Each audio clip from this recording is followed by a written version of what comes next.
পরিষ্কার পরিচ্ছন্ন থাকার জন্য আঙ্গুল কাটার জন্য অত্যাবশ্যক। তো আমাদের সপ্তাহে একদিন আঙ্গুল কাটা খুবই প্রয়োজন। তো আঙ্গুল আমরা অনেকে কাটি, কিন্তু ইসলামিক মোতাবেক কিভাবে কাটতে হয় অনেকে আমরা জানি না, হয়তো বা আমরা শিখে নিতে পারি।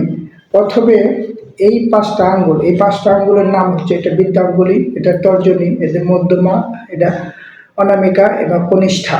তো প্রথমে আমরা কি করব, প্রথমে আমরা ডান হাতের তর্জনী থেকে আঙ্গুল কাটা শুরু করব।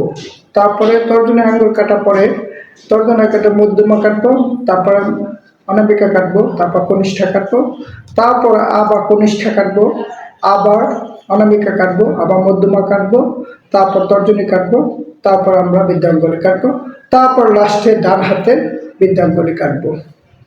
অনুরূপভাবে পায়ের দিকেও তাই।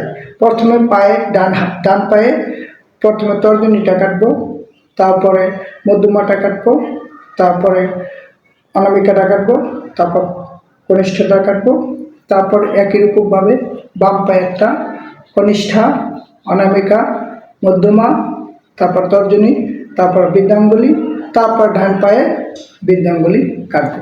তো এইভাবে যদি আমরা আঙ্গুল কাটি তাহলে আমরা ইসলামিকভাবে আঙ্গুল কাটানো হলো, এবং আবার আমরা যে সুস্থ থাকা একটা মাধ্যম, পরিষ্কার পরিচ্ছন্ন থাকা একটা মাধ্যম, সুস্থ এবং পরিষ্কার পরিচ্ছন্ন থাকা একটা প্রক্রিয়া আমরা শেষ করতে পারবো সপ্তাহে একদিন। তো আমরা নিয়মিত পরিষ্কার পরিচ্ছন্ন থাকবো, আমরা আঙ্গুল কাটার দিকে নজর দিব।